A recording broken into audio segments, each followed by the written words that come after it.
நாங்க இவ்வளவு காலமா இருந்தனால தான் இன்னைக்கு இந்த நாட்டில் தோட்ட மக்கள் வாழ்றாங்க. உண்மையான நிலவரம் யாரும் நிதியை வச்சுக்கிட்டு நாங்க ரோடு போட மாட்டோம்னு எந்த இடத்துலையும் நாங்க சொல்லல.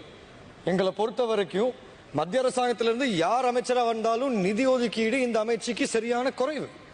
அதான் யதார்த்தம். வரலாறை எடுத்து பார்த்தா கடந்த வருஷம் தான் அதிகமான அளவு நிதி ஒதுக்கீடு தோட்ட உட்கட்டமைப்பு அமைச்சுக்கு வழங்கியிருக்கு. அதுல கூட என்னோட விவாதம் என்னன்னா, எதுக்காண்டி தோட்டப்புறங்களுக்குள்ளார வீதி அமைக்கிறதுக்கும் ஹாஸ்பிட்டல் கட்டுறதுக்கும் ஸ்கூல் கட்டுறதுக்கும் வீடு கட்டுறதுக்கும் எதுக்காண்டி தோட்ட உட்கட்டமைப்பு அமைச்சு பண்ணி ஆகணும்? ஸ்கூல் கல்வி அமைச்சு கட்டி ஆகணும், வீதி வீதி அமைக்கிற அமைச்சு கட்டி ஆகணும், ஹாஸ்பிட்டல் சுகாதார அமைச்சு பண்ணி ஆகணும். நாங்களும் இலங்கையர்கள் தான். இன்னைக்கு நிறைய பேர் என்னன்னா, நான் இங்க இருக்கிற எல்லார்கிட்டையும் சொல்றேன், ஆளுங்கட்சி எதிர்கட்சி எல்லார்கிட்டையும் நிறைய பேருக்கு தெரியாத ஒரு விஷயம், நீங்க எல்லாரும் தோட்டப்புறத்தில் இருக்க மக்கள் தான் நினைக்கிறது அனுதாபம். தோட்டப்புறத்தில் இருக்க மக்கள் தான் உடனே நினைக்கிறது தோட்ட தொழிலாளர்கள் மட்டும்தான். ஆனா இன்னைக்கு தோட்ட தொழிலாளர்களின் எண்ணிக்கை வெறுமனே 10%, 90% நாங்க வெளியாட்கள் தான் அங்க வாழ்றோம். அதே நேரத்தில் தோட்ட தொழிலாளர்கள் நம்ம சொல்லி ஒரு இடத்துல அடுக்க முடியாது. எங்களுக்கு தேவை அனுதாபம் கிடையாது கௌரவ சபாநாயகர் அவர்களே, அங்கீகாரம். அனுதாபத்துக்கும் அங்கீகாரத்துக்கும் ஒரு பெரிய வித்தியாசம் இருக்கு. ஏன்னா என்ன பொறுத்த வரைக்கும் ஒவ்வொரு இடத்துல நாங்க நல்லது பண்ணணும்னு பார்க்க வரும்போது என் பின்னணியை நீங்க எல்லாரும் கேள்வி கேட்கறீங்க. தொண்டமான் இவ்வளவு காலமா இருந்திருக்காரு, நாங்க இவ்வளவு காலமா இருந்தனால தான் இன்னைக்கு இந்த நாட்டில் தோட்ட மக்கள் வாழ்றாங்க. இன்னைக்கு கௌரவ உறுப்பினர் சொல்றாங்க தேசிய மக்கள் சக்தி நாங்க 5400 வீடுகளை கொடுத்திருக்கோம். 4 மாசத்துல எப்படி வீடு கட்டி கொடுக்க முடியும்? காணி உறுதி பத்திரத்தோட குழந்தை 1 மாசத்துல பிறக்க முடியுமா? கௌரவ அமைச்சர் பிரதீபன் அவர்கள் ஹட்டன்ல எனக்கு நன்றி தெரிவிச்சார். ஒரு வகையில் அவர் சொன்னாரு, ஜீவன் தொண்டமான் காலத்துல தான் 1261 காணி உறுதி பத்திரங்கள் உருவாக்கப்பட்டிருக்கு. ஆனா நான் இப்ப அதை பத்தி எல்லாம் பேச விரும்பல, அது இன்னொரு நாளைக்கு வச்சுக்கும். ஆனா இன்னைக்கு இந்த வீதி அமைக்கிறத பொறுத்த வரைக்கும் நான் ஒரே ஒரு விஷயம் தான் சொல்றேன்.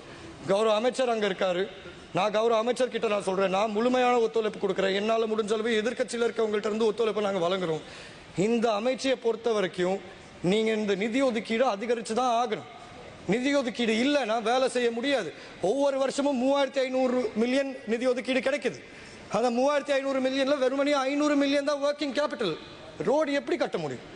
ஆனாலும் நான் அமைச்சராக இருந்த ஒரு வருஷத்துல பகவந்தலாவை பிரதான வீதியை கட்டினதுன்னா, நூரேலியா பூன்லியா பிரதான வீதியை கட்டினதுன்னா, இதுவரைக்கும் வீதிகள் வராத இடத்துல நாங்கள் வீதிகளை கட்டியிருக்கோம். ஆனால் இதை விட கடைசியாக ஒரே ஒரு பிரச்சனை இருக்கு. விட அதிகமாக கௌரவ அமைச்சர் அவர்களே ஒரு முக்கியமான பிரச்சனை இருக்கு. நீங்க வீதி கட்டணும்னு நினைச்சா கூட அங்க உங்களுக்கு இருக்கிற ஒரு பெரிய தலையீடு யாருன்னா பெருந்தோட்ட நிறுவனம். அவங்கள பொறுத்த வரைக்கும் அவங்க அங்க ஒரு குண்டூசி நவுத்தணும்னா கூட அவங்களோட அப்ரூவல் கேட்பாங்க. அப்ரூவல் கேட்டு திருப்பி உங்களுக்கு கோல்டன் ஷேர் ஹோல்டர் அப்ரூவல் கேட்பாங்க. அது இல்லாம PMMD அப்ரூவல். கடைசியா நான் ஒரே ஒரு விஷயம் சொல்றேன், நீங்க இன்னைக்கு ஒரு பெரும் மெஜாரிட்டியோட இங்க உட்கார்ந்துருக்கீங்க, வரவேற்கிறேன். கௌரவ அனுரகுமார் திசாநாயக் அவர்கள் மேல எனக்கு நிறைய மரியாதை இருக்கு. ஆனா அதே நேரத்தில் நான் சொல்றேன், தொண்டமான் என்கிற நாமத்தை எவ்வளவுதான் நீங்க விமர்சிச்சு அரசியல் செய்யணுமோ செய்யுங்க. அரசியல் மேடையில் முழுமையான ஒத்துழைப்பு கொடுக்கிறோம். எனக்கு கௌரவ அமைச்சர் கிட்ட ஒரே ஒரு கேள்விதான் இருக்கு. அந்த கேள்விக்கு அவர் பதில் சொல்லிட்டா நான் சந்தோஷமா இருக்கேன். கௌரவ அமைச்சர் அவர்களே, நான் கேட்கறது ஒரே ஒரு கேள்விதான்.